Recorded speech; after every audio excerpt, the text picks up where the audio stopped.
mean, it's sort of written, you've read it, obviously. Yeah. I wrote it in the second person because I wanted to create a little bit of distance. And I guess I could have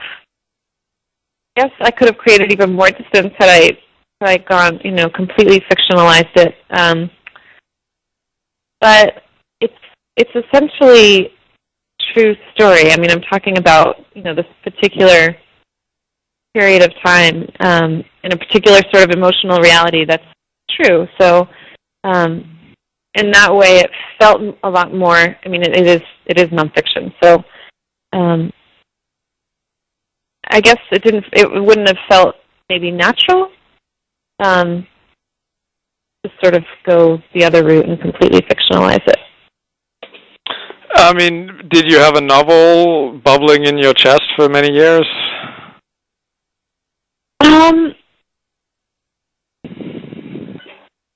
No. No, I wouldn't say that. I sort of, no, definitely not. I mean, my degree was actually in nonfiction, so that was sort of my background.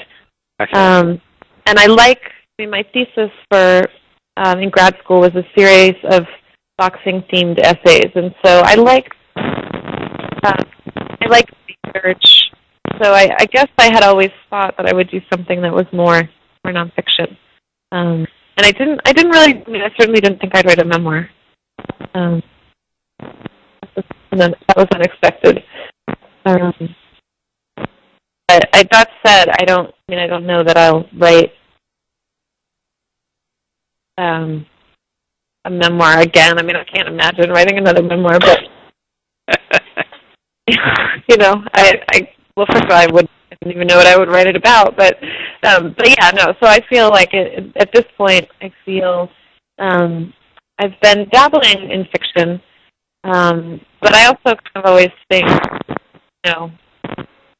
it would be fun to have other more nonfiction-y ideas. How many years have you spent in therapy total? You should talk about it in the book. I'm not just prying. Yeah. No, of course. I'm just trying to think. I guess it was about 5 years in Boston, and then 1 year here, or 2 years here. And then other sort of, yeah, I mean, it was always sort of, I remember I've talked about the family therapy element too. We did some of that when I was growing up also. But not in a very sort of intense kind of way. I remember like bouncing out of therapy in the past few months after telling things to my therapist that I've never confessed to anyone else, and there was like a real sense of freedom from shame, and just like the burdens on me were a lot lighter when I bounced out of therapy. That's great. Was there a therapeutic aspect to writing this book?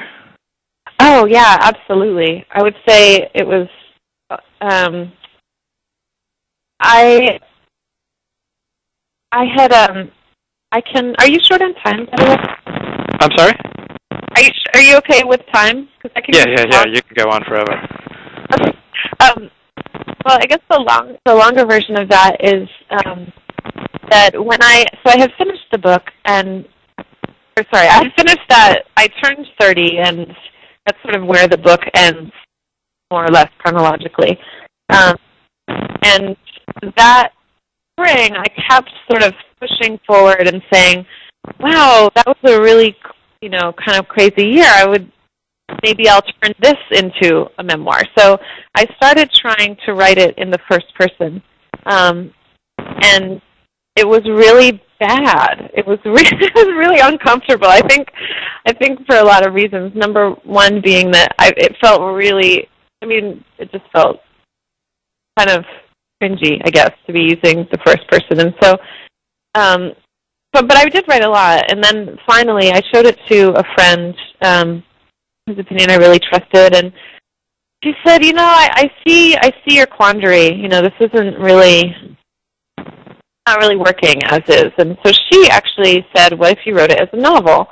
And that was kind of daunting as well, because I didn't really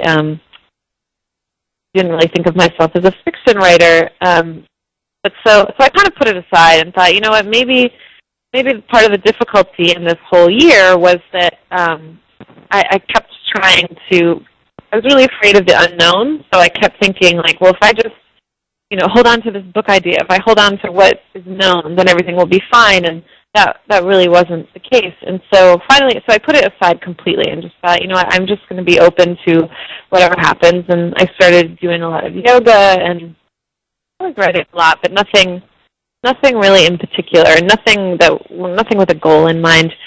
And then, just thinking about what this friend had said about distance, then one day I guess it was maybe a few months after that, I started thinking, oh, maybe I could write it in the second person, and then that started to make sense to me on a lot of different levels. And so then I started writing it, and I always say that if books begin with a question,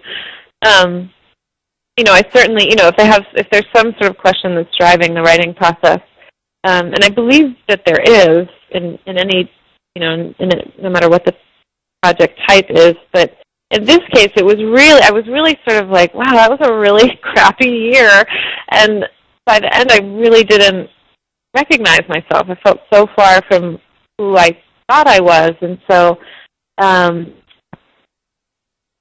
I started writing, and the question that really drove that was really, what the hell happened? What the hell happened to me? And so it was very therapeutic. I mean, it wasn't, I had no goals to publish when I was writing it. It was really just all about being able to, because a lot of the book is about having repressed certain feelings, and so in a way, it was very healing, because it allowed me to go back and sort of, I don't want to say reclaim, but somehow re-experience what I was unable to experience the first time around. And so I just wrote with the intention of it being, therapeutic and cathartic, and really I was just doing it for myself to figure out what had happened, and so yeah, it was really useful in that way. And then the decision to publish was completely separate. What month and year does the book end? Well, it's 2006. I forget what I call it. The afterword. Yeah, the afterword ends in the spring of 2006. Okay. And then the last chapter ends. I guess that's March. Okay. How difficult was it to craft an ending to the book? It was so hard. It was so hard. I had a million crappy endings. And it was really difficult. At one point I had this really funny kind of, or it was funny to me, in 2006, I guess in November, I went to see Donna Summer, who I really loved when I was a kid. Yeah, she's great. Amazing, and so she performed at the Beacon in New York, and so I went to see her, and I ended up singing on stage with her, which was really fun. And so I tried to write that as the ending, and that was really bad. And that was bad. I was volunteering. I was running a writing group at the time, and I read it to the women in my group, and they all looked at me like, "Oh, that's fascinating." But yeah, no, it wasn't so exciting. But it was hard. It was really hard to sort of figure out the right notes